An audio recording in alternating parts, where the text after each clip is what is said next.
স্বাগত জানাচ্ছি সবাইকে আমাদের বিআরএফ আয়োজিত আহ, অনুষ্ঠান দ্য বিআরএফ শো এর প্রথম পর্বে। আজকের অনুষ্ঠানে আমি সাথে আছি Ahsan Ahmed, research assistant, biomedical research foundation এবং ঢাকা মেডিকেল কলেজে এমবিবিএস কোর্সে অধ্যয়নরত রয়েছি। আমাদের সাথে আজকে উপস্থিত আছেন বিআরএফ এর এক্সিকিউটিভ ডিরেক্টর এবং ইন্ডিপেন্ডেন্ট ইন্ডিপেন্ডেন্ট ইউনিভার্সিটি বাংলাদেশের associate professor doctor Mohammad Sarwar Hossain sir. আমরা আজকের আলোচনার বিষয়টি নির্ধারণ করেছি, under graduate research, is it really necessary and how to start. এই বিষয়ে আজকে কথা বলবেন আমাদের মোহাম্মদ সরোয়ার হোসেন।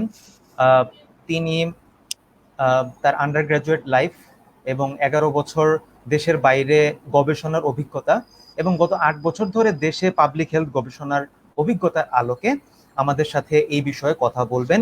কেন আন্ডার গ্র্যাজুয়েট রিসার্চ গুরুত্বপূর্ণ, কিভাবে এটি শুরু করতে হয় এবং এর মৌলিকতা কোথায়, এর প্রয়োগ কোথায়, এটা কেন করা প্রয়োজন। তো আস্তে আস্তে সব আলোচনাগুলো, সব দিকগুলো আমরা তুলে আনার চেষ্টা করব আশা করছি।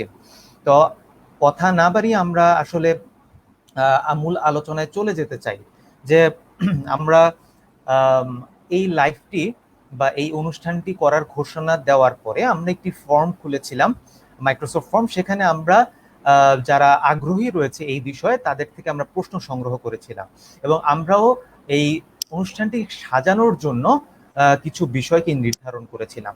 তো সবকিছু মিলেই আজকের অনুষ্ঠানটিকে আমরা এগিয়ে নিয়ে যাব। আমরা রিসার্চের বিষয়ে, দেশের সায়েন্টিফিক নানান বিষয়ে যে ধরনের ভুল ধারণা প্রচলিত আছে, নানান ধরনের বৈজ্ঞানিক তথ্যের যে অপ্রতুলতা এবং যে ভুল ধারণাগুলো, সেগুলো দূর করার জন্য বিআরএফ এবং আমাদের সরোয়ার স্যার সবসময় সচেষ্ট থাকেন। তো আমি অনেকটুকু কথা বলে ফেললাম, আমরা আর কথা না বাড়িয়ে আসলে আলোচনায় চলে যাওয়াই ভালো। স্যার, আপনাকে স্বাগত জানাচ্ছি আজকের অনুষ্ঠানে।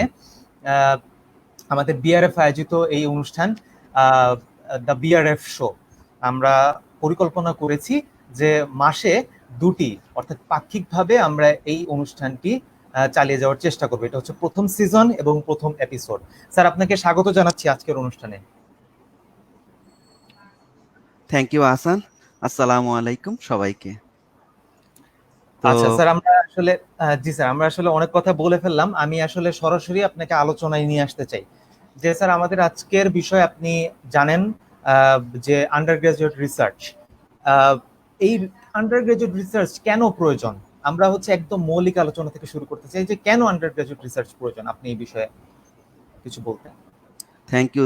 এটা খুবই গুরুত্বপূর্ণ প্রশ্ন, কারণ এইটির উপর নির্ভর করবে আসলে যে আসল কেন রিসার্চ করা দরকার। এর জন্য একটু প্রেক্ষাপটটা বিবেচনা করা দরকার, কেন দরকার। প্রথম যে জিনিসটা হচ্ছে যে আমরা যে বর্তমান সময়ে বাস করছি সেটা খুব কম্পিটিটিভ এজ। এখানে খুব কম্পিটিশন হয় সব কিছুতেই। যেমন আগে একটা কম্পিটিশন ছিল, বা আমাদের বাপ দাদাদের সময়, বাবাদের সময় তারা যে পড়াশোনা করা, এটি একটা বড় যোগ্যতা ছিল এবং ইউনিভার্সিটি পর্যন্ত যাওয়াটা একটা বড় ইস্যু। তারপরে তাদের কেরিয়ার নিয়ে আর ভাবতে হতো না।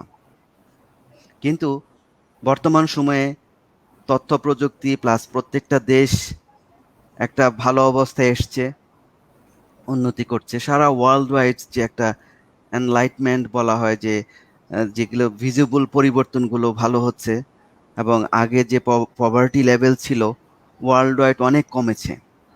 তো সামনে টার্গেট হচ্ছে যে জিরো পভার্টি লেভেলে নেওয়া।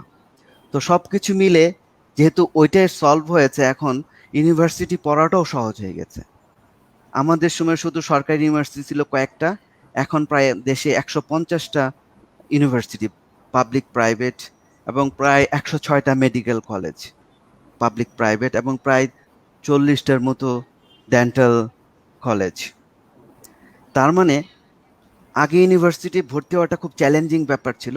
এখন প্রাইভেট ইউনিভার্সিটি আর অনেক বেশি ইউনিভার্সিটি হওয়ার কারণে ইউনিভার্সিটি ভর্তি হওয়াটা অনেক সহজ ব্যাপার। তার মানে মোটামুটি যারা পড়াশোনা করবে তারা সবাই গ্রাজুয়েট হতে পারবে।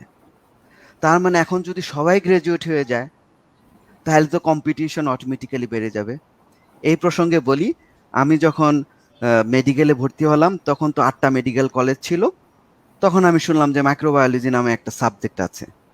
নামটা খুব সুন্দর লাগলো, যে আসলেই তো ইন্টারেস্টিং। প্লাস মাইক্রোস্কোপের ছবি একটা মোটিভেশনও ছিল আসলে, যে হুম, ইনভিজিবল ওয়ার্ল্ড সম্পর্কে জানবো। তারপর আমি বাবাকে বললাম যে আমি মাইক্রোবায়োলজি ভর্তি হবো। সবাই অবাক হয়ে গেল বাসায়, যে তুমি মেডিকেল ছেড়ে মাইক্রোবায়োলজি পড়বো কিনা। হুম, আমি বললাম যে আমি ওই সময় আমি জানতাম না অনেক কিছু বাংলাদেশের যে ব্যাপারগুলো। আমি চিন্তা করলাম আমি মেডিকেল কলেজের টিচার হব, আমাদের ব্যাচের অনেকের চেয়ে আগায় যাব, হুম, মাইক্রোবায়োলজি পড়াবো, রিসার্চ করব, বিদেশ যাব এবং মেডিকেল কলেজে শিক্ষকতা করব মাইক্রোবায়োলজি ফিল্ডে। এটা ছিল ওই সময়ের চিন্তা চেতনা, যেহেতু শ্যালো নলেজ। তো যাই হুম, হোক, সারা দেশে মাত্র 20 জন মাইক্রোবায়োলজি ছিল, মানে ঢাকা ইউনিভার্সিটিতে একটা ডিপার্টমেন্ট, 20 জন মাইক্রোবায়োলজিস্ট। আর বর্তমানে হচ্ছে প্রায় 500 মাইক্রোবায়োলজিস্ট বের হচ্ছে কমপক্ষে প্রতি বছর। তো তার মানে ইন্ডাস্ট্রি বলেন, একাডেমিক ফিল্ড এবং সব লেভেলেই একটা কম্পিটিশন। আরেকটা যেটাই হচ্ছে যে, তার মানে যে একাডেমিক যে চ্যালেঞ্জ এটা কমে আসছে। সিজিপিএ একটা ফ্যাক্টর, একাডেমিক রেজাল্ট, এখন সবাই ভালো রেজাল্ট করছে।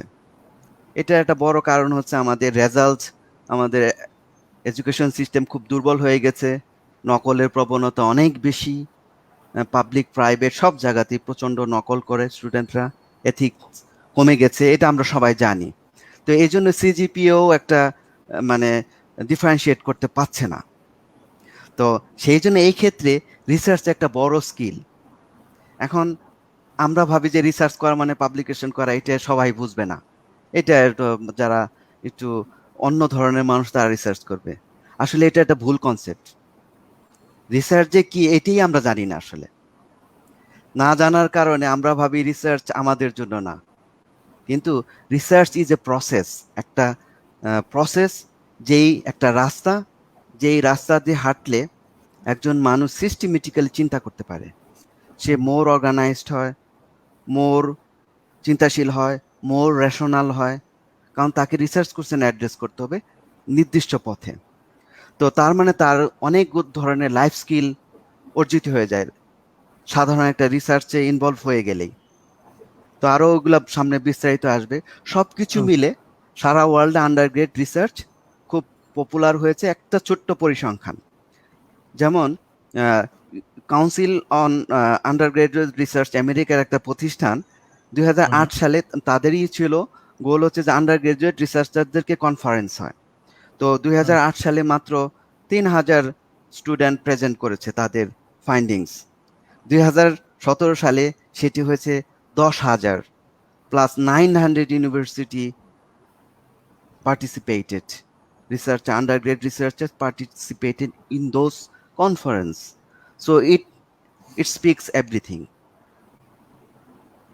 So জি okay. আহ, জি স্যার, আসলে যেটা আমরা বুঝলাম যে আসলে রিসার্চটা আন্ডার গ্রাজুয়েট লেভেল থেকে কেন প্রয়োজন, সেই ক্ষেত্রে যদি আম, আমি বলি যে কিছু পরিসংখ্যান, আমিও বিষয়টা নিয়ে একটু ঘাটাঘাটি করার চেষ্টা করলাম।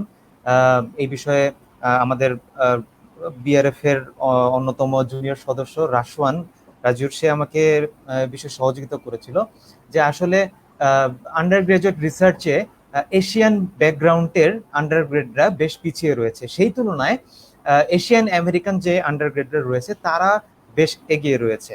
তো আসলে এই কালচারটা হয়তো এখনো গড়ে উঠতে পারে নাই। তো আসলে স্যার আমি একদম মৌলিক আলোচনা থেকে শুরু করব যেহেতু বলেছিলাম।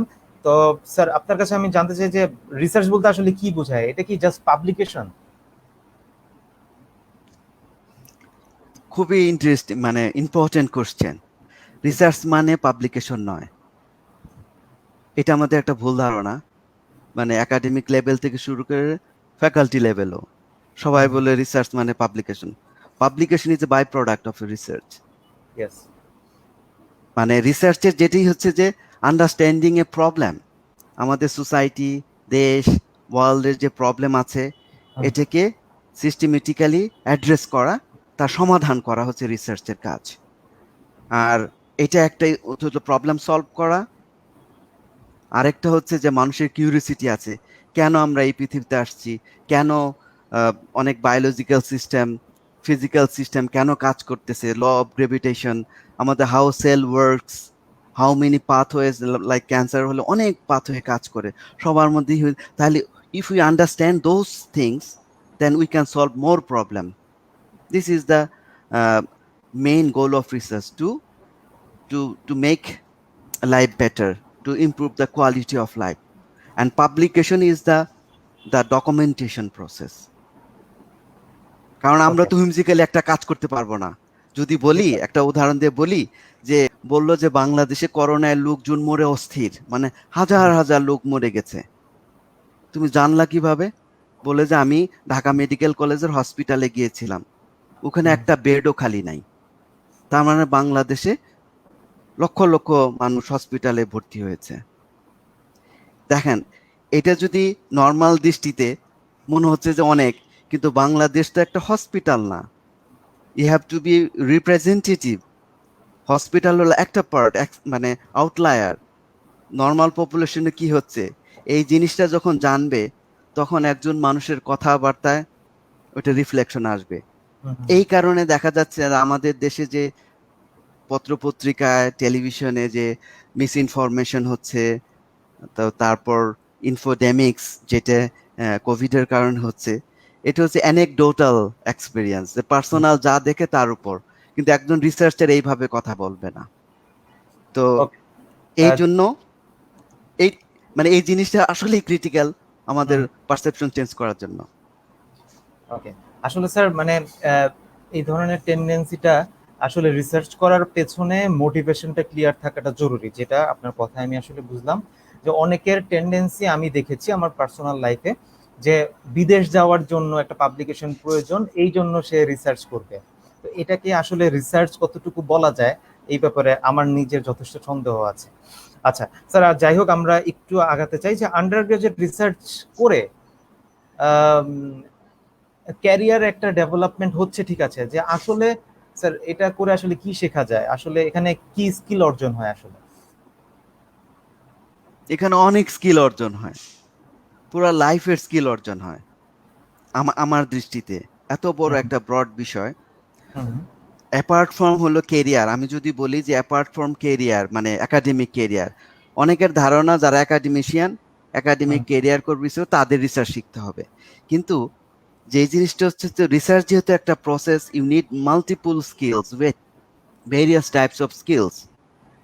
এটা হচ্ছে ধর টেকনিক্যাল স্কিল তো আছেই, হুম হুম সবচেয়ে বড় স্কিল যেটা আমার দৃষ্টিতে, যেটা হচ্ছে আমি একটা নোট ডাউনও করেছি, যে আসলে যেই স্কিলগুলো অর্জন হয় যার কারণে সে একজন ডিফারেন্ট মানুষ হয়ে যাওয়ার কথা, হুম একটা হচ্ছে যে তার একটা হচ্ছে যে মানার স্বভাব তৈরি হয়, মানে অন্যকে মানার যে একটা যোগ্যতা তৈরি হয়, যে যেমন ধর রিসার্চের একটা বড়ই হচ্ছে ডেডলাইন মানতে হয়, বা হুম কোলাবোরেশন হচ্ছে যে আমাদের এই সময় এটা এটা করব, জ্ঞান চার্ট থাকে, হুম তার ওইটাতে পাংচুয়ালিটি শেখা হয়, যে সময়ের কাজ সময়ে করছে। তাছাড়া একটা প্রজেক্ট সাকসেসফুল হবে না, অনেক ওয়েস্টেজ, রিসোর্সের ওয়েস্টেজ হবে। তারপরে আরেকটা বড় হচ্ছে অনেস্টি। রিসার্চের ফান্ডামেন্টাল বেসিস হল অনেস্টি, ইন্টিগ্রিটি। এই যে আমরা যে পাবলিকেশন করি হুম বা আমরা যে পেপার পাঠাচ্ছি, রিভিউয়াররা কি এক্সপেরিমেন্ট করে দেখে? আমার তো ধারণা ছিল অনেক আগে ছোটবেলায় যে রিসার্চাররা মনে হয় রিভিউয়াররা এক্সপেরিমেন্ট করে দেখে। আনইউজুয়াল কিছু কেস ছাড়া সাধারণত ওইটাকে এক্সপেরিমেন্ট করে ফলো আপ করে না। সেই হিসাবে দেখা গেল ইন্টিগ্রিটি, অনেস্টি ইজ ইম্পর্টেন্ট। আমি যে ডাটাটা দিলাম, এটাকে সবাই ধরে নেবে এটা বিশ্বাসযোগ্য। হুম এখন এই প্রবলেমটা যখনই হয়, রিসার্চারদের ক্যারিয়ার ডুমড হয়ে যায়, ডিস্ট্রয় হয়ে যায় যদি কেউ ইন্টিগ্রিটি, অনেস্টি ভায়োলেট করে। হুম হুম এই জন্য যে আম, একটা আছে প্লেগিয়ারিজম, একটা বড় ইস্যু, অন্যকে ক্রেডিট না দেওয়া। তারপর হুম হচ্ছে যে ফেক ডাটা দিয়ে পাবলিকেশন করলে যখন ওইটা জানাজানি হয়ে যায়। এই প্রসঙ্গে দুইটা ইম্পর্টেন্ট ঘটনা আছে। একটা হচ্ছে সাউথ কোরিয়ান সায়েন্টিস্ট যে হুম এমব্রিয়নিক স্টেম সেল নিয়ে কিছু রেভলিউশনারি পাবলিকেশন করেছিল নেচারে। সে হুম and he was like a president, এত বেশি ফেমাস হয়ে গিয়েছিলেন ওই সায়েন্টিস্ট, মানে সে প্রেসিডেন্ট ইলেকশনে দাঁড়ালে পাশ করতো সাউথ কোরিয়াতে। পরে দেখা গেল হি জেনারেটেড ফেক ডেটা হুম হুম এবং সে বিকাম ডুমড, অ্যান্ড সে যদি এখন রাস্তা দিয়ে ঘুরে বেড়ায় কেউ পাত্তা দেয় না। হুম আরেকজন রিসার্চার আছে যে স্টেম সেল রিসার্চ ফিল্ডে, জাপানিজ এক সায়েন্টিস্ট, সে অনেক বড় বড় ক্লেম করেছিল। পরে জানা গেল যে সে ডাটা ম্যানিপুলেট করেছে। পরে হুম। সে ল্যাবের জানলা দিয়ে লাফ দিয়ে সুইসাইড করেছে। আচ্ছা, এটা যাই একটা, হোক তার স্যার। মানে কি, হ্যাঁ মানে হ্যাঁ। ইন্টিগ্রিটি, অনেস্টি, এটা সবচেয়ে ভ্যালুয়েবল এবং এটা যে কোনো ক্যারিয়ার ডেভেলপমেন্ট হেল্প করবে, এবং রিসার্চ ওই প্রসেসে গেলে অটোমেটিক এটা চলে আসার কথা। জি স্যার।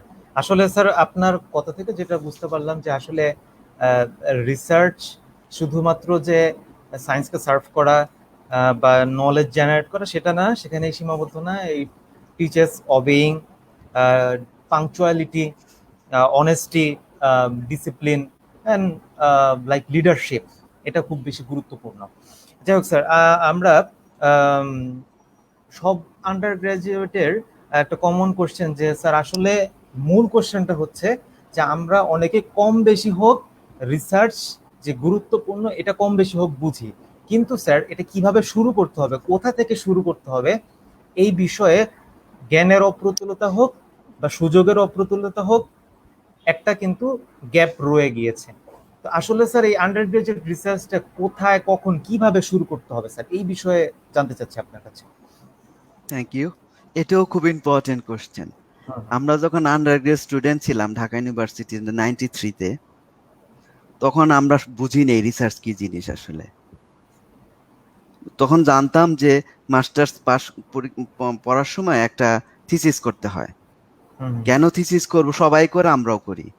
ওইখানে যে রিসার্চ কোশ্চেন কি বা কি, ওইটা আমাদের টিচাররাও বলে নাই, কারণ ওইটা আলোচনা ছিল না আসলে। হুম তো যার ফলে যেটা হলো, আমি চাকরি করলাম, আইসিডি তে জয়েন করলাম। তখন ওই অবস্থা থাকতে তখন কিছু জিনিস শিখেছি, দেখেছি। তারপরে যখন সিঙ্গাপুরের স্কলারশিপ পেলাম, ন্যাশনাল ইউনিভার্সিটি সিঙ্গাপুরে, তখন হুম। আমাকে বললো যে ওইখানে মলিকুলার বায়োলজির কাজ করতে হবে। তখন আমার তো মনে হলো যে পিসিআর এর তো শিখতে হবে, এখন পিসিআর হুম, হুম। মেশিনই তো দেখি নেই। আচ্ছা পরে আচ্ছা। আমি জাস্ট যাওয়ার আগে আইসিডিআরবি এক ল্যাবে যে 1 ঘন্টা পিসিআর মেশিনকে দেখে আসছি, যে একজন কাজ করছে, ওখানে দাঁড়াইছিলাম। এই হচ্ছে আমাদের আন্ডার গ্রেড রিসার্চের যে অবস্থা। পরে জি যখন স্যার। সিঙ্গাপুরে গেলাম, যায় দেখি তো আমি তো আসলে কিছুই জানি না, এক্সপেরিমেন্ট তো জানি না, বা কিভাবে সায়েন্টিফিক লিটারেচার পড়তে হয় তাও জানি না, কেউ শেখায় নেই আমাদের। হুম হুম। আমরা বই পড়তাম শুধু। পরে আচ্ছা। অবাক হলাম, সিঙ্গাপুরের ক্লাস 8-এর বাচ্চারা বিভিন্ন ভ্যাকেশনে, স্কুল ভ্যাকেশনে এসে কাজ করে, হুম হুম। এবং ল্যাবে। ওর মধ্যে একটা ল্যাবে কাজ করে। হ্যাঁ। ওদের একটা আছে যে তাদেরকে যারা যারা ইন্টারেস্টেড তাদের স্কুলে যায়। যেমন আমার সুপারভাইজার ছিল যে হাঙ্গেরিয়ান, যার আন্ডারে আমি পিএইচডি কমপ্লিট করেছি, উনি ক্লাস 8-এর মানে হাই স্কুলে যে মাঝে মাঝে ওই জেব্রা ফিশ বা আমাদের ল্যাবের মডেল অর্গানিজম গুলো নিয়ে যেতেন এই হুম হুম ফ্লাস্কে করে। হুম। স্টুডেন্টরা দিয়ে খুশি হয়ে যেত, এই যে জেব্রা ফিশ দিয়ে রিসার্চ করে। তো ওরা বন্ধের সময় আসতো আমাদের ল্যাবে। এর মধ্যে দেখা গেল একটা ছেলে, মানে রিসার্চের এক্সপোজার কি জিনিস, লাজলি নামে একটা ছেলে, সে খুব ভালো স্টুডেন্ট, সিঙ্গাপুরের মানে টপ স্টুডেন্টের মধ্যে একজন ছিল। সে বিভিন্ন অলিম্পিয়াডে গোল্ড পাওয়া, কেমিস্ট্রি অলিম্পিয়াড বা এরকম ধরনের পরে হয়েছে, কিন্তু আমাদের লেভেল ক্লাস 8-এ আসছে। এবং সে এই লেভেল ও লেভেলের সময় বন্ধের সময় সে কাজ করছে। যখন সে ন্যাশনাল সার্ভিস করতে হয়, ইউনিভার্সিটি পড়ার আগে 2 বছর ন্যাশনাল সার্ভিস করতে হবে, তারপরে সে আচ্ছা। ইউনিভার্সিটিতে পড়বে। তো হুম হুম। ওই অবস্থায় লাজলিকে দেখলাম সে পোস্টডক লেভেলের মতো কাজ করতো, আচ্ছা এবং আচ্ছা। পরে সে হার্ভার্ড থেকে পিএইচডি করে এখন বড় মাপের সায়েন্টিস্ট। তো এই জিনিসটা হচ্ছে যে, তার মানে আমাদের যে আগেই বললাম যে কম্পিটিশন অনেক হাই। যেমন ধরেন, যারা এই যে ওসাইন ভল্টের নাম তো শুনেছি, যে fastest human being in the world, যে জানবো। 100 মিটার দৌড়ে বেশি দৌড় দিতে পারেন, সবাই তার হুম নাম জানে। মাইকেল ফেলপস, যে হুম অলিম্পিক অনেক যত রেকর্ড ব্রেক করেছে। কিন্তু আমরা যদি খেয়াল করি, যারা সেকেন্ড হয়েছিল, যারা হুম হয়তো 9.87 ছিল ওসাইন বোল্টের যে 100 মিটার পার হইতে, আর যে সেকেন্ড হয়েছে 9.85, অনলি ফ্র্যাকশন অফ টু মানে 1 সেকেন্ডের 2 ভাগের 100 ভাগের 2 ভাগ, কিন্তু তার নাম আমরা কেউ জানি না। ফেলপসের যে এত নাম জানে সবাই, কিন্তু সেকেন্ড যে রানার আপ ওর নাম কেউ জানে না। মানে তাদের স্কিল লেভেল সমান, অ্যাকচুয়ালি সমান, কিন্তু ফাইনালে যে বেশি প্র্যাকটিস করেছে আলটিমেটলি সে আগায় যায়। তো সেই জন্য আন্ডার গ্রেডে কখন শুরু করবে, তা আমার পরামর্শ হচ্ছে ফার্স্ট ইয়ারে শুরু না করা, ফার্স্ট ইয়ারে আচ্ছা। বোঝার চেষ্টা করা হুম যে রিসার্চ কি। সেকেন্ড ইয়ার থেকে মানে স্কোপ খোঁজা, নেটওয়ার্কিং করা, কোথায় শেখা যায় বা এই জিনিস সেকেন্ড ইয়ার থেকে আমার কাছে মনে হয় উত্তম প্লেস। কারণ পড়াশোনার ফাঁকে ফাঁকে যখন যেই সময়টা থাকবে, ভ্যাকেশন আছে, হুম তারপরে ইভেন কি এ, মানে অনেক প্রাইভেট ইউনিভার্সিটিতে যেমন বৃহস্পতিবারে ক্লাস থাকে না যেন, ওই সময় করতে পারে। রিসার্চ করতে যদি একটু একটু করেও যদি আধা ঘন্টা 1 ঘন্টা করেও করে, তাহলেও কিন্তু তার অনেক স্কিল অটোমেটিক্যালি ডেভেলপ করে যাবে। এই জন্য যত তাড়াতাড়ি শুরু করা যায় তত ভালো। ওকে স্যার, আসলে স্যার এই বিষয়ে আমি যখন চোখ বুলাচ্ছিলাম যে এই বিষয়ে কিছু রিসার্চও হয়েছে। অ্যাজ যত আর্লি তত হচ্ছে আহ, উপরে উঠার পসিবিলিটিস তত বেশি, মানে তার দক্ষতা তত বেশি ডেভেলপ হয়। তো এই বিষয়ে বেশ কিছু রিসার্চ হয়েছে।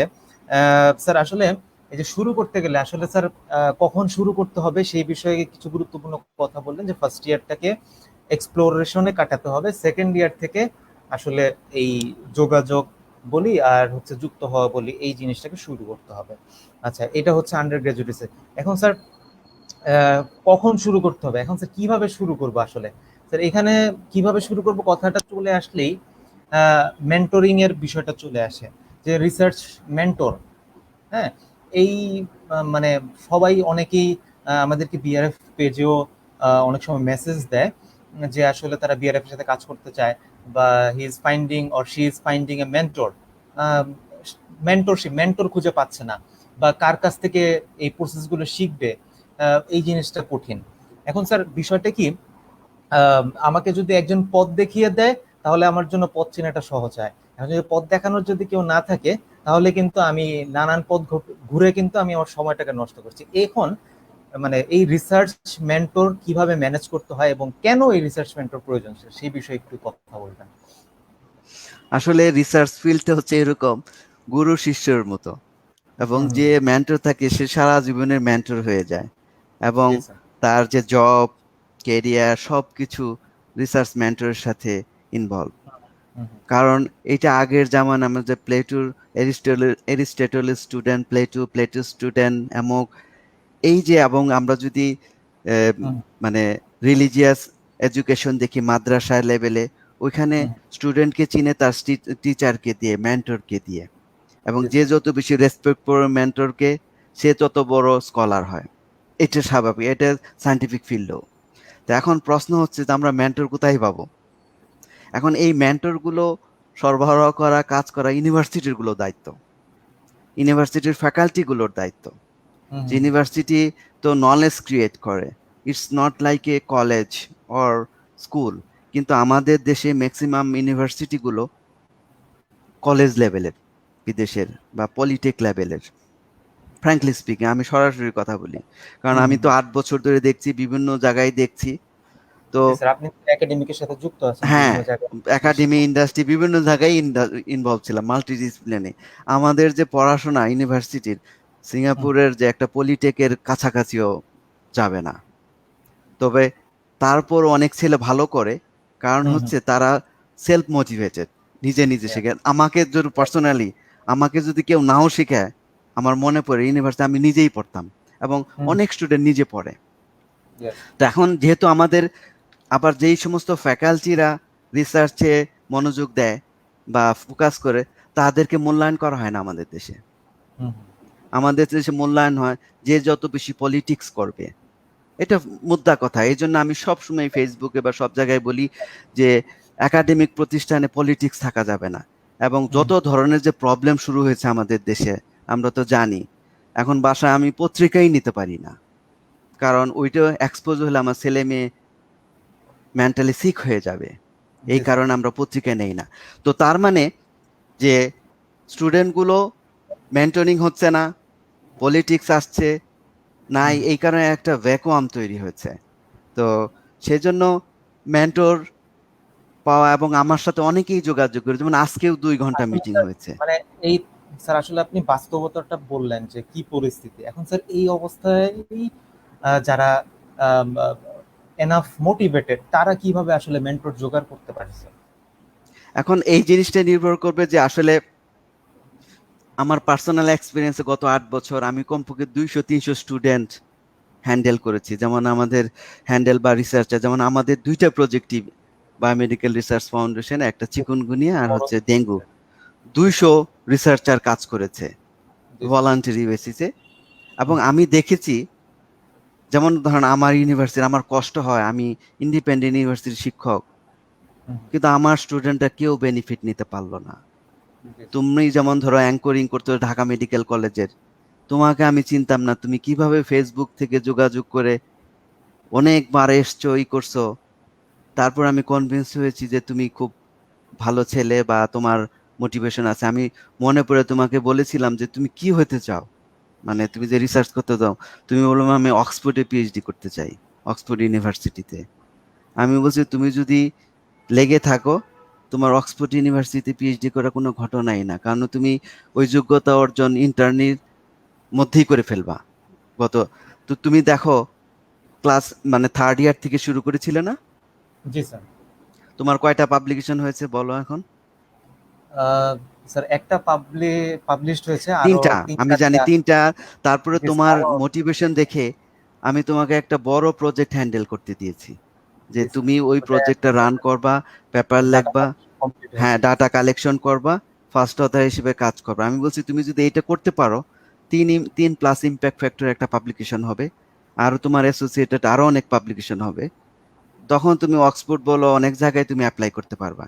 এখন সমস্যা হচ্ছে যে আমি যে আমার দুঃখটা লাগে, যেমন আমি চিকুনগুনিয়া স্টুডেন্ট প্রজেক্টের সময় 30 জন আইবি স্টুডেন্টকে দিয়ে ট্রাই করেছিলাম, ডেঙ্গু বলো, তারপর হুম, বিভিন্ন ধরনের ট্রাই করেছি, প্রায় 100 জনের বেশি হবে। কিছু লাস্টিং করে 1-2 সপ্তাহ, হুম, কিছু যেটা প্রবলেম, যেটা মেন্টর যে সময় দেয়, মেন্টরও তো একজন মানুষ। এখন আমরা মেন্টরের সময়টা যদি বুঝি উদাহরণ দিয়ে, যেমন হুম, আমি যদি ডাক্তারের কাছে যাই, প্রফেসরের কাছে যাই, 15 মিনিট দেখাইলে 1500 টাকা পাওয়া যায়। সে কথা বলবে, ও তোমার এই প্রবলেম, আচ্ছা এই ওষুধ খাও, সেই ওষুধ খাও, সে কিন্তু বলে দিল তার এক্সপিরিয়েন্সের জন্য। হুম, ও লয়ারের কাছে গেলে সিম্পল একটা সাইন করে দিবে, নোটারি পাবলিক করবে, এসেই করবে, কয়েকশো ডলার দাও, কয়েক হাজার টাকা দাও। কিন্তু হুম, হুম। রিসার্চাররা যে ঘন্টার পর ঘন্টা স্টুডেন্টদের মেন্টরিং করছে, স্টুডেন্টরাও বোঝে না, ভাবে এটা ফ্রি, সেটার মূল্যায়ন আসলে হচ্ছে না স্যার। মূল্যায়ন নাই, হুম, প্রতিষ্ঠানরাও মূল্যায়ন করে না। তো এই কারণে মেন্টর ক্রাইসিস হয়েছে। এখন আমি তো জানি যে বাংলাদেশে অনেক ভালো ভালো রিসার্চার আছেন, মানে ট্রেন্ড হওয়া বিদেশে, কিন্তু দেশে চুপচাপ বসে থাকেন। হুম, হুম, কারণ তারা ট্রাই করেছিলেন, সাপোর্ট পান নাই, ফান্ড নাই, অ্যাপ্রিসিয়েশন নাই, প্রমোশনে তেমন বেশি হেল্প করে না, হুম, এর চেয়ে অন্য কিছুতে হেল্প করে, সবকিছু মিলে ডিমোটিভেটেড হয়ে বসে থাকে। ওই লোকটাই কিন্তু আবার কিছুদিন পরে পোস্টডক করার জন্য আমেরিকা ইউরোপে চলে যায়, নেচার টেচার পাবলিকেশন করতেছে, কিন্তু সেই মানুষটাই হুম, হুম, ইউনিভার্সিটিতে ঘুরে বেড়ালো, কেউ পাত্তা দিল না। এন্ড জি ওই স্যার। লোকটা যদি কাজ করতে পারতো, মোটিভেটেড হইতো, আমার মনে হয় রিসার্চারদের, যে বাংলাদেশের রিসার্চারদের বড় বেশি মানে এক্সপেকটেশন না, তারা তারা দেশে ফিরে তারা একটা মোটিভেশন নিয়ে ফিরে। হুম, তাদেরকে সিম্পল সাপোর্ট দিলে, ইভেন কি চেয়ারম্যান বা ডিন রে নিয়ে যদি তারা যদি অ্যাপ্রিসিয়েট করে যে you are doing great job, তুমি হুম, ঠিক মতো কাজ করো। আমি তো দেখেছি যে আমি সিঙ্গাপুর থেকে এসে একটা ইউনিভার্সিটি জয়েন করেছিলাম, নাম করা ইউনিভার্সিটি, না বললাম না নামটা, হুম, রিসার্চ করার জন্য আমাকে ধমক দিয়েছে, আমাকে কষ্ট দিয়েছে, এবং ওই দুঃখে আমি ইন্ডাস্ট্রিতে চলে গিয়েছিলাম চাকরি ছেড়ে।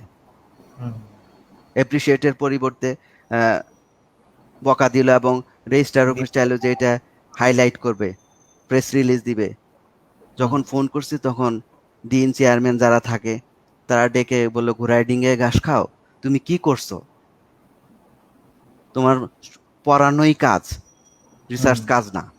এখন এই কথাগুলো অনেকে বিশ্বাস করবে না।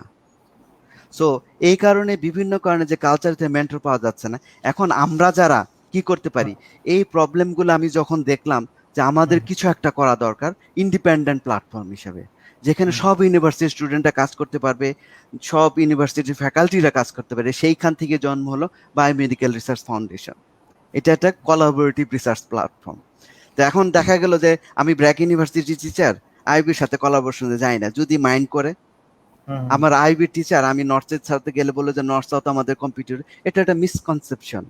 কারণ জি, রিসার্চাররা যত কোলাবোরেশন করবে, তত নেটওয়ার্ক বাড়বে, স্টুডেন্টদের এক্সপোজার বাড়বে, বেশি বেশি মেন্টর পাবে। এখন আমরা হুম। ভাবি যে তাহলে মনে হয় আমাদের ক্রেডিট অন্যরা নিয়ে নিচ্ছে, এটা আমাদের ভুল কনসেপ্ট, কিন্তু এইখানে এটা স্যার আমি আসলে। একটু স্যার বলো।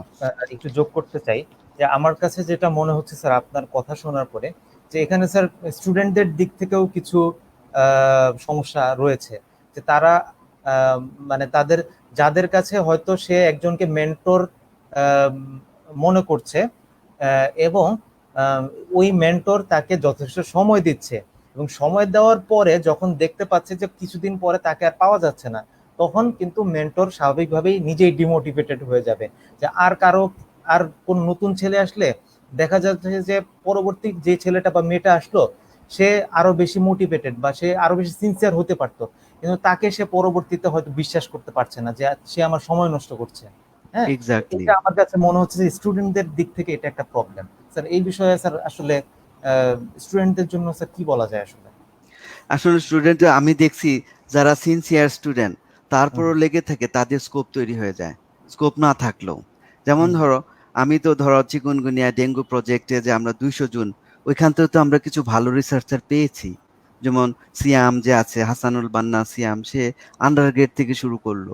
হুম, চিকুনগুনিয়া একটা অ্যাড দিয়েছিলাম, সে ডাটা কালেকশন করলো, হুম, তারপরে যোগাযোগ রাখলো, পরে দেখলাম ওর অনেক ভালো বুদ্ধি, talented. Hmm, on hmm, just he need guidance, কোনটা কি করতে হবে তাকে শিখাই দিলে সে পারবে। এবং আমি ফেসবুকও বিভিন্ন জনের স্ট্যাটাস পড়ে পড়ে খুঁজি যে কে রিসার্চার হতে পারে, আগে এটা হুম, খুঁজতাম আমি, এবং হুম, তাকে নক করতাম। এবং ভালো ভালো কিছু ছেলে পেলেকে ট্রাই করেছিলাম, কিন্তু হুম, কাজ করে নাই, যেহেতু আমি অ্যাপ্রোচ করেছি, ওরা গুরুত্বটা বুঝতে পারে নাই। জি তো এখন স্যার, যেই জিনিসটা হচ্ছে, এত দিনে এক্সপিরিয়েন্সে আমি দেখলাম স্টুডেন্টদেরকে প্রমাণ করতে হবে দে আর সিরিয়াস। ইয়েস, মেন্টরিং যদি হতে চাও, কারণ ইটস হুম, ইউর ক্যারিয়ার। মেন্টরের তো একটা ক্যারিয়ার হয়েই গিয়েছে। হুম, ইউনিভার্সিটিতে পড়াইলে সারা জীবন, কবরে যায়ও প্রফেসর হয়ে থাকবে, প্রফেসর সরোয়ার, মানে জিনিসটা এরকম। তো তার মানে তোমার যেহেতু নেসেসিটি, তোমাকে প্রুভ করতে হবে যে তুমি সিনসিয়ার, পাংচুয়াল, হুম, তারপর তুমি অনেস্ট। এটা ছোট ছোট প্রজেক্টে ইনভলভ হয়ে প্রমাণ করতে হয়। যেমন হাসান আছে, সিয়াম আছে, ওরা ডেঙ্গু প্রজেক্টে কাজ করেছে, চিকুনগুনিয়াতে কাজ করেছে। বিভিন্ন সময় আমি বলেছি তোমরা আসো তো, তোমাদের সাথে এই আলোচনা, ওদেরকে বকাও দিয়েছি যে তুমি তো ঠিকমতো কাজ করতেছো না। তো যাই হোক, সবকিছু মিলে তখন তারা, বুঝলাম যে এরা সিরিয়াস, তাহলে এদেরকে সাপোর্ট দিতে হবে। কারণ আমি তো চাই এরা লিডার হোক, আমাদের দেশের সাইন্টিফিক লিডারশিপ করে উঠতে হবে। হুম, আমি তো একদিন থাকবো না। এখন আমরা যদি লিডার না বানাই, আর একজন লিডারের তৃপ্তি হচ্ছে সে যখন আরো অনেক বেশি লিডার বানাইতে পারে। তো এখন জিনিসটা হচ্ছে, সেই হিসেবে বিআরএফ একটা ব্রিজিং প্ল্যাটফর্ম হিসেবে কাজ করছে। হুম, বাংলাদেশে 2016 সালে জন্ম হয়, অক্টোবর মাসে। গত 4 বছরে, বিলিভ ইট অর নট, প্রায় 30টা পাবলিকেশন হয়েছে। জি স্যার, যেটার এবং ফান্ডিং তেমন ছিল না। জি স্যার, ল্যান্ডসেট থেকে শুরু করে 3-4 ইম্প্যাক্ট ফ্যাক্টর, এবং হুম, কিছু পেপার নিয়ে কাজ হচ্ছে, অরিজিনাল আর্টিকেল, যে ল্যান্ডসেট ল্যান্ডসেট পাবলিক হেলথে জমা দেওয়ার জন্য প্রিপারেশন হুম, চলছে বিভিন্ন জায়গায়। তার মানে এটা একটা আনবিলিভেবল যে, যে আমাদের যে ছেলে পেলে বা আমাদের রিসার্চার বা যারা আগ্রহী, তারা অনেক কিছু করতে পারে। হুম, তো তার মানে এখানে যে যে শিখতে চায়, তাকে ওই রকম লোককে খুঁজে বের করতে হবে। যখন হুম, আমার ইচ্ছা হচ্ছে যারা ডেভেলপ করছে তারা আবার অন্যকে গাইড করবে, কিন্তু এর জন্য একটা ইনস্টিটিউশনাল সাপোর্ট দরকার। যেমন আমি যদি একটা পাবলিকেশন করতে চাই পাবলিক হেলথের, চাইলেই তো একটা পেপার লেখা যায় না। You need to have a proposal, hmm, institutional affiliation, ethical permission, জি তারপর স্যার, সবকিছু করার পরে, যেমন ওয়েভার। এখন আমাদের $3000 ওয়েভার লাগে, হুম, হুম, একটা ভালো জার্নালে পাবলিশ করতে $3000, $2500 লাগে। গত এই বছরে বিআরএফ 2020 সালে $12,000 ওয়েভার পেয়েছে। কিভাবে সম্ভব? হুম, এজ এ ইনস্টিটিউশন হিসাবে। নট পার্সন হিসাবে কেউ কাউকে ওয়েভার দেয় না। তো সবকিছু মিলে বিআরএফ এই গত 4 বছর ধরে যে খেটেছে, প্রমাণ করার চেষ্টা করছে বিআরএফ ক্যান ডু রিসার্চ, এইটুকুই প্রমাণ করার চেষ্টা করেছে। এখন বিআরএফ এ যারা আসবে তারাও গ্রো করবে, আমরা চাই তারাও বিআরএফ কে এগিয়ে নিয়ে যাবে। যেমন আমাদের যে আম, ইস্তিবা দিবা, সে অ্যালাবামা ইউনিভার্সিটিতে যাচ্ছে, বলতে পারো এটা বিআরএফ এর প্রোডাক্ট। সে জি স্যার, ঢাকা ভার্সিটিতে পাশ করছে, আইসিইউ এর কাজ করছে, কিন্তু ওইখানে যে ট্রেন শিখতে পারে নাই, সে স্কলারশিপ পেয়ে গেল। তার মানে তো ওদের যে গ্রুমিং করানোর জন্য আমাদের এখানে বিআরএফ এর সিনিয়র যারা অনেক কাজ করেছেন এদের জি জন্য, এটা খালি স্যার, চোখে দেখা যায় না আসলে। এটাই স্যার। এখানে তারপরে স্যার আমি একটা কথা বলতে বলো। চাই আসলে বিআরএফ এর বিষয়ে যেহেতু আসলো, মানে আহ, আহ, যারা ভলান্টিয়ারিং করতেছে মানে বিআরএফ এ, মানে তারা যে কাজগুলো করতেছে, দে মানে এই কাজগুলো আসলে পেইড জব, কিন্তু বিআরএফ এর সেই ফান্ডিংটা নাই যেভাবে তারা পে করতে পারে। কিন্তু আসলে কিন্তু ক্যারিয়ারে এই ভলান্টিয়াররাই কিন্তু ক্যারিয়ারে নিজেরা বেনিফিটেড হচ্ছে। হ্যাঁ, এন্ড হচ্ছে যেই ভালো ভালো পাবলিকেশন করতে যে ওয়েভার গুলো পাচ্ছে, তো এগুলো তো আসলে স্যার তার না পেমেন্ট না, হিসেবে আসলে এটা ভুল কিন্তু একটু কনসেপ্ট, বড় কিছু স্যার। জি ভুল স্যার। কনসেপ্ট। ভলান্টিয়ারিং সম্পর্কে যে রিসার্চ বা ফিল্ডে করলে যে পেমেন্ট করতে হবে, ইটস নট লাইক দ্যাট। জি স্যার। মেন্টররা কিন্তু রিসার্চ জ্ঞান দেওয়ার সময় বা গাইড করার হুম, সময় খালি টাকা পায় না। তো তার মানে জিনিসটা হচ্ছে আমাদের বুঝতে হবে রিসার্চ হলে সোনার যে ডিম পাড়া হাঁস। কারণ ধরুন সাকিবুল হাসান অথবা যারা স্পোর্টসে ক্রিকেটার, তারা কিন্তু অনেক পরিশ্রম করে, করতে করতে কেউ কেউ সাকসেসফুল হয়, ম্যাক্সিমামই পারে না। কিন্তু হুম, রিসার্চ ফিল্ডে অত বেশি ট্যালেন্টও দরকার নাই, ওইখানে লাগে কনসিস্টেন্সি, প্যাশেন্স, এবং ওইটা লেগে থাকলে সে নিশ্চিত সাকসেসফুল হবে ক্যারিয়ার লাইফে, এটা নিঃসন্দেহে। এখন জিনিসটা হচ্ছে আমরা ভাবি তো আমরা তো টাকা ছাড়া কাজ করব। আচ্ছা, হুম, ইউনিভার্সিটিতে যখন আমরা পড়ি টাকা দিয়ে পড়ি না? জি এক, স্যার। এই রিসেন্টলি আমার সাথে কয়েকজন যোগাযোগ করছে, একজন কানাডা থেকে, একজন আমেরিকা থেকে। সে হুম, আমেরিকার জব খুঁজতে, মানে সে ভলান্টিয়ারিং করে একটা মেডিকেল সেন্টারে, সে $2,500 করে পে করে। সে কিন্তু ভলান্টিয়ার ডাক্তার, স্যার, কারণ সে জি, পরে $10,000 বেতন পাবে। তার হুম, মানে এটা গেল। তারপরে গতকাল রাত্রে কানাডার একজন ডাক্তার যোগাযোগ করছে, সে চাকরি পাওয়ার জন্য তার রিসার্চ এক্সপিরিয়েন্স লাগবে। হুম, এখন আমার পরিচিত সার্কেলে ভাবতেছে যে বিআরএফ থেকে একটা সার্টিফিকেট দিলেই তো হবে। হুম, কিন্তু বিআরএফ তো একটা প্রতিষ্ঠান, এটা তো ব্যক্তিগত না, নিয়ম আছে। তো জি তার মানে স্যার। জিনিসটা হচ্ছে পরিবার। ভলান্টিয়ারিং করা, যে ভলান্টিয়ার হলো, আমার মতে বাংলাদেশের মতো কান্ট্রিতে যারা ভলান্টিয়ার, তাদেরকে পেমেন্ট করেই যদি সুযোগ থাকে, ওইটা তার জন্য ক্যারিয়ারে ইনভেস্টমেন্ট হবে। যেমন আমাদের ইয়েস। যে একটা 3 ক্রেডিটেড কোর্স করার জন্য প্রাইভেট ইউনিভার্সিটি 20,000 টাকা দিতে হয়, আইবি নর্থ সাউথ ব্র্যাক।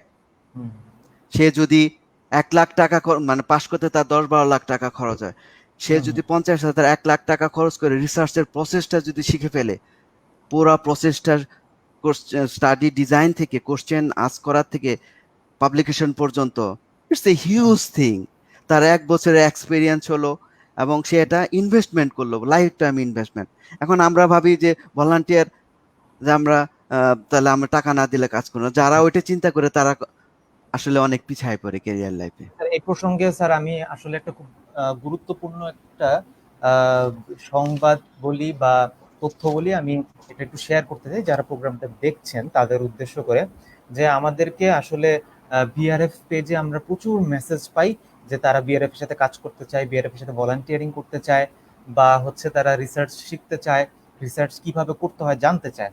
তো এই জিনিসটা আসলে একটা রিসার্চ অর্গানাইজেশন হিসেবে, একটা নন প্রফিট রিসার্চ অর্গানাইজেশন হিসেবে বিআরএফ এর পক্ষে আসলে মানে অর্গানাইজেশনালি এই জিনিসটাকে হ্যান্ডেল করাটা একটু টাফ। তো সেই জন্য সরোয়ার স্যারের এবং আমাদের হেড অফ রিসার্চ এনায়েতুর রহিম স্যারের পরিকল্পনা অনুযায়ী আমরা খুব শীঘ্রই এই যে সাহায্য প্রত্যাশী বলি আর অথবা অপরচুনিটি খুঁজছেন যারা, তাদের উদ্দেশ্যে আমরা একটা প্ল্যাটফর্ম তৈরি করার চিন্তা করছি, যার নাম হচ্ছে রিসার্চ ওয়ে। এখানে হচ্ছে আমরা সুপারভাইজড রিসার্চ ট্রেনিং যেটাকে বলা হয়, হ্যাঁ, সুপারভাইজড রিসার্চ ট্রেনিং, যাতে আমাদের আন্ডার গ্রেডরা হোক বা পোস্ট গ্রেডরা হোক, যেই লেভেলেই হোক, এখানে সুপারভাইজড রিসার্চ ট্রেনিং এর একটা সুযোগ তৈরি হবে ইনশাল্লাহ সামনে। তো যাই হোক, আমরা আবার একটু আলোচনায় ফিরে আসি ওই বিষয়ে। আহ, তার আগে একটু বলে নিই যে রিসার্চ ওয়ের খুব রিসেন্টলি একটি পেজ খোলা হয়েছে। যারা এই বিষয়ে আগ্রহী আছেন, আমি তাদেরকে অনুরোধ করবো, আমি পেজ লিঙ্কটি শেয়ার করে দিব পেজে, আমাদের বিআরএফ এর পেজে আমি ওই রিসার্চ ওয়ের পেজ লিঙ্কটি শেয়ার করে দিব। ওই পেজে এই ধরনের রিসার্চ রিলেটেড সকল আলোচনা আমাদের এবং রিসোর্সেস এবং সবকিছু ওই পেজে পাওয়া যাবে। যাই হোক স্যার, আমি একটু আবার আলোচনায় আসি যে স্যার, আপনার আলোচনায় আমার কিছু প্রশ্ন অলরেডি চলে এসেছে, যে আমি জানতে চাচ্ছিলাম যে আসলে মেন্টররা কেন সিরিয়াস স্টুডেন্ট খুঁজেন। হ্যাঁ, এটার আমরা অ্যান্সার অলরেডি পেয়ে গেছি, তাই আর আমি ওদিকে যাচ্ছি না।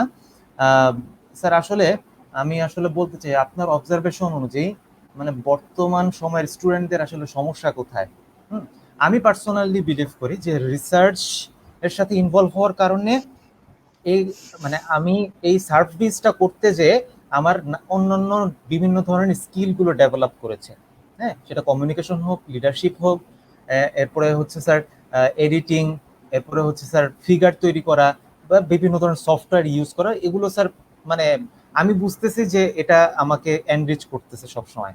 এখন স্যার আসলে বর্তমান সময়ের স্টুডেন্টদের আসলে সমস্যাটা কোথায়, যে আসলে তারা চাচ্ছে কিন্তু আসলে সেই ধারাটা বজায় রাখতে পারছে না কেন স্যার? Thank you. এটা খুবই গুরুত্বপূর্ণ কোশ্চেন, যেটা হচ্ছে ফ্যাকাল্টি প্যারেন্টসদেরও জানা দরকার। আমি হুম, তো অনেক বছর ধরে পড়াই আসলে, হুম, এবং আমার একটা ক্লাসের একটা বড় অংশ থেকে কাউন্সিলিং করা, সুইসাইড রাইট, থেকে শুরু করে, যেমন এই যে বন্ধের মধ্যে কয়েকদিন আগে আমাদের এক স্টুডেন্ট সুইসাইড করেছে, খুব কষ্ট পেয়েছি। জি, আমার একটা ক্লাসের মানে একটা সেমিস্টারের যে একটা কোর্স হয় ওইটার একটা বড় অংশই থাকে সুইসাইড প্রিভেনশন। আমি পার্সোনাল লেভেলে বুঝাই ওদেরকে জীবনের গোল, হুম, জীবনটা অনেক বড়। এখন রাইট, যেটা হচ্ছে স্টুডেন্টরা এখন যেটা হচ্ছে তারা যেভাবে এডুকেশন সিস্টেমে বড় হচ্ছে, তাদের মধ্যে অনেক গ্যাপ রয়ে গেছে। প্রত্যেকটা স্টুডেন্টই খুব ভালো। যেমন আমার ছেলে 6 বছর বয়স, 6.5। ও কি সুন্দর করে চিন্তা করে। হুম, এই মানুষটাই দেখা গেল ইউনিভার্সিটিতে যেতে যে নষ্ট হয়ে যাবে, অনেকেই এরকম ধরনের। তো এখন যে জিনিসটা কয়েকটা কারণ হয়, একটা হচ্ছে অতিরিক্ত স্ক্রিন টাইম। বিশেষ করে ছেলেদের মধ্যে একটা বড় প্রবলেম হচ্ছে পর্নোগ্রাফি, যেটা আমি দেখেছি অনেক স্টুডেন্ট ধ্বংস হয়ে গেছে, সুইসাইড করতে ওই ক্ষেত্র তৈরি হয়েছে। আবার ফল ইন লাভ, হুম, এটা একটা বড় ইস্যু। মন দেওয়া নেওয়া করতে যায়, বয়স কম, তখন ইমোশনাল হয়ে কত কষ্ট লেগেছে আমার। কয়েকটা ভালো ভালো স্টুডেন্ট দেখলাম পড়াশোনা ছেড়ে দিছে। আমি ওদেরকে বাড়িতে খবর পাঠাইছি, বন্ধু বান্ধবদের, ওকে নিয়ে আসো, ও হয়তো ভুল বুঝতেছে জিনিসটা। এই ধরনের কাউন্সিলিং প্রচুর করি আমি। ড্রাগ এডিক্টেড স্টুডেন্ট আছে অনেক, রাত্রে ঘুমায় না, এটা তো একটা কমন ঘটনা জি, ইউনিভার্সিটিতে এখন। তো এই সমস্ত কারণে মানুষের ব্রেন ওভার কাজ করে না, তারপরে ডিস্ট্রাক্টেড হয়ে যায়। ফেসবুক আছে, সবকিছু মিলে ওভার ইনফরমেশন, ওভার বার্ডেন হয়ে যাওয়ার পর তার যে ধীর স্থিরতা বা প্যাশন্স ওইটা কমে যায়, এটা একটা। আরেকটা যেটা হচ্ছে অতিরিক্ত অ্যাক্টিভিটিস করে, মানে যেটা হলো রাইট, মানুষকে দেখানো যায় সে সেরা, স্টেজে উঠে বলল, গুড, কমিউনিকেশন স্কিল বাড়লো, কিন্তু এত কিছু করতে যে সে আসল রেজাল্টই হারাই ফেলে। স্যার, আমার কোনো একজন ঠিক স্টুডেন্ট, মতো হয় না পরে স্যার। মানে খুবই বলতে হবে আমার, ওর পিছে এত আশা ছিল আমার, সে সিজিপিএ 4/4 পেত, ওই ছেলে দেখা গেল আমার সাথে আর যোগাযোগ করে না। ও বিভিন্ন ডিবেট থেকে শুরু করে মানে বাংলাদেশের যত কম্পিটিশনে জয়েন করে। আমি হুম, বললাম তুমি দেখবে রেজাল্ট খারাপ হবে। ওর মাকে ডাকাইলাম, ওর মাকে বললাম, তো ওকে তো বুঝান, ও ট্যালেন্টেড মানুষ। ফার্স্ট ইয়ারে আমি বুঝেছি সে অনেক দূর যাবে, কিন্তু ওকে থামাইতে হবে, ওকে ফোকাসড হইতে হবে। কিন্তু ফোকাস না, পরে আর হুম, তার রেজাল্টও খারাপ হচ্ছে, সে লস্ট। তো সেই জন্য এই যে সুন্দর সুন্দর ছেলেগুলো মোটিভেশন থাকার পরও বিভিন্ন ধরনের যে বিহেভিয়ারাল যে হুম, চেঞ্জের কারণে সোসাইটি হোক, পারিবারিক হোক, বিভিন্ন কারণে হতাশায় ভুগে, হুম, তারপরে জীবনের মিনিং খুঁজে পায় না। আর আমি এই জন্য বলি, যে রিসার্চ করবে তার তো জীবনের মিনিং থেকে শুরু করে পৃথিবী যে কত বড়। You hmm, work locally but you are serving globally. এই যে টেরোরিস্ট যে রাইট, ঘটনা ঘটলো নর্থ সাউথে বা বিভিন্ন দেশে ইংলিশ মিডিয়াম থেকে শুরু করে শিক্ষিত লেভেলে যে টেরোরিজম হচ্ছে, আমি এটা নিয়ে লেখালেখিও করেছি।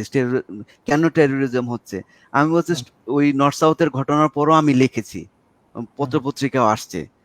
হুম, তো জিনিসটা হচ্ছে, আমি বলছি আসলে ওদের গোল নাই জীবনে, ওরা চায় গ্লোবাল স্কেলে কিছু করতে। এখন হুম, দেখে যে একটা সন্ত্রাসী কাজ করলে মিডিয়া সবাই তাকে চিনে, যত তার মানে একটা ফেক তৈরি হয় যে আমি তো সেলিব্রিটি।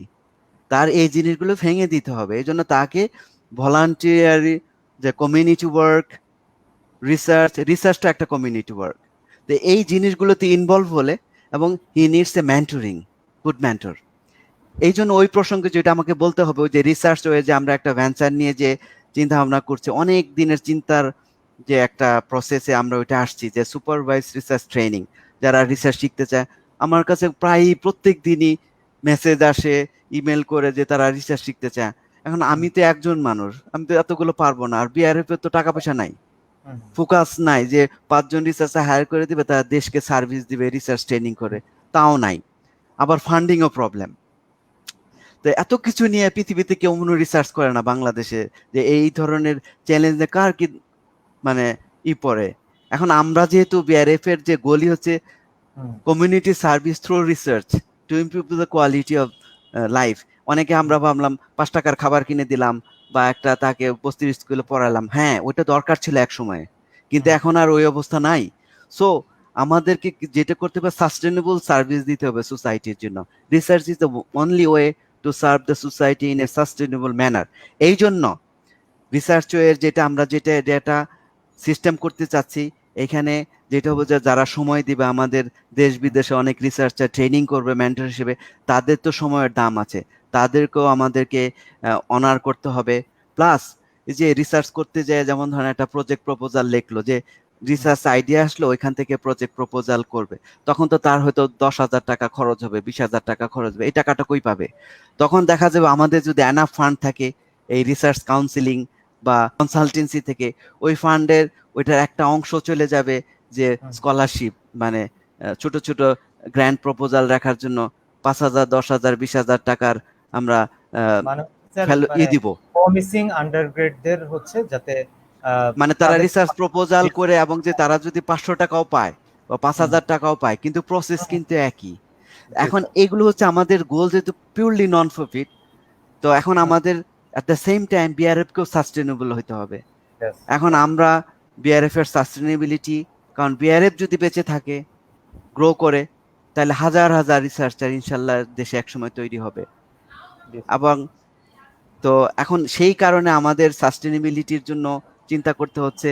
এই জন্য হুম, আমার অনুরোধ থাকবে, যারা অনেক তো বাংলাদেশে অনেক মানে মিলিয়নিয়ার বিলিয়নিয়ার আছেন, কেউ তো কবরে টাকা নিয়ে যায় না, হুম, এবং দিন শেষে আপনি দেখবেন টাকাগুলো রেখেই চলে যেতে হবে। তো আমরা কোভিডের সময় দেখতেছি, হুম, তো কত জায়গায় কত কিছু রিসোর্স গুলো পড়ে থাকে। এটা আসলে, এই রিসোর্স যদিও বলি আমি 5,000 কোটি টাকার মালিক, এটা আপনার টাকা না, আমার টাকা না, এটা সবার টাকা, পৃথিবীর সব মানুষের অধিকার আছে এখানে এই টাকায়। কিন্তু আমরা মানুষকে খাটিয়ে, তার মানে আপনি যে টাকা কামাই করলেন, এটা আপনার বুদ্ধির দ্বারা না, আপনি অনেক লোক কাজ করেছে, তার মানে এটা সোসাইটির টাকা। সো তার মানে সোসাইটিকে সার্ভ করতে হবে। সেই জন্য যারা এই ধরনের কাজ করে সোসাইটির জন্য, কমিউনিটির জন্য, বড় বড় কর্পোরেট ফিলান্থ্রোপিস্ট, এদেরকে আগায় আসতে হবে।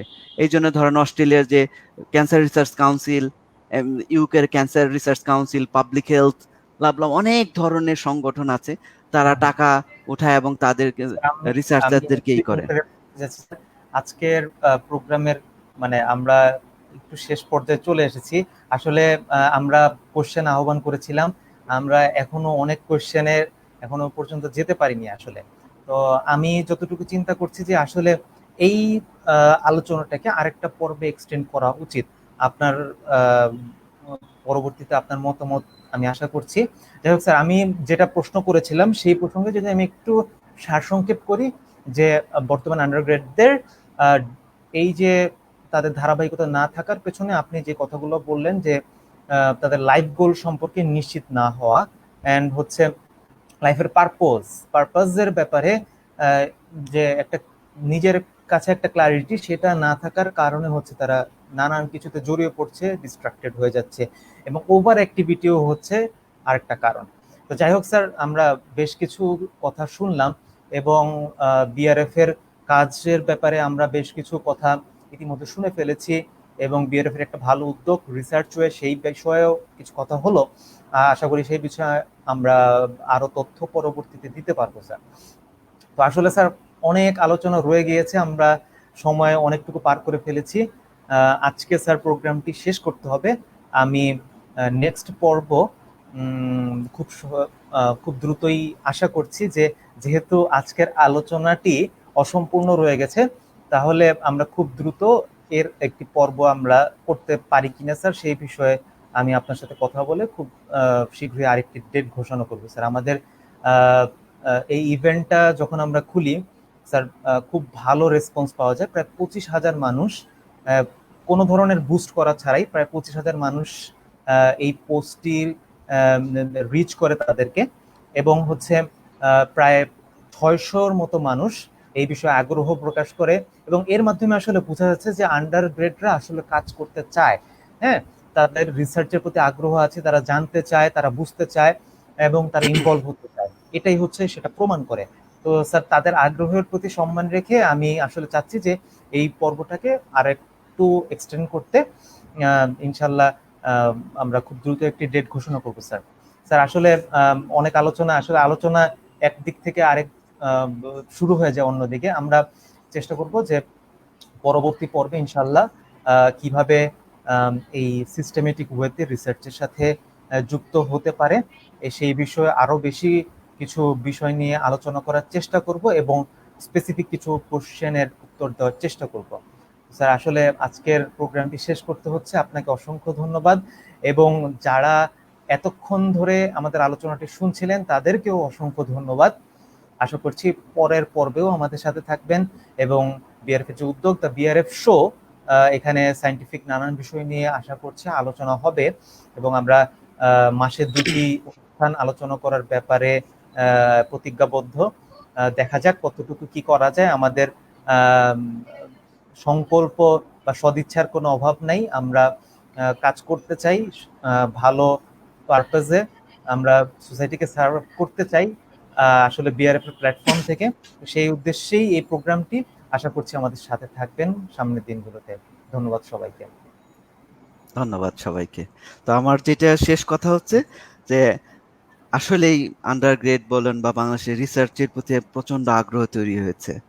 সো সবাই এটাকে যদি প্রপারলি গ্রুমিং করা যায়, in 10 years time Bangladesh will be different. I'm right. very hopeful about young generations, especially those who are interested. To change a society, you don't need thousands of people. You need only, say, 100 people. Thank you. Thank you sir, আপনাকে অসংখ্য ধন্যবাদ। এতক্ষণ যারা দেখলেন তাদেরকে অসংখ্য ধন্যবাদ। আজকে বিদায় নিচ্ছি। ইনশাল্লাহ খুব দ্রুতই দেখা হবে। আল্লাহ হাফিজ। Allah Hafiz.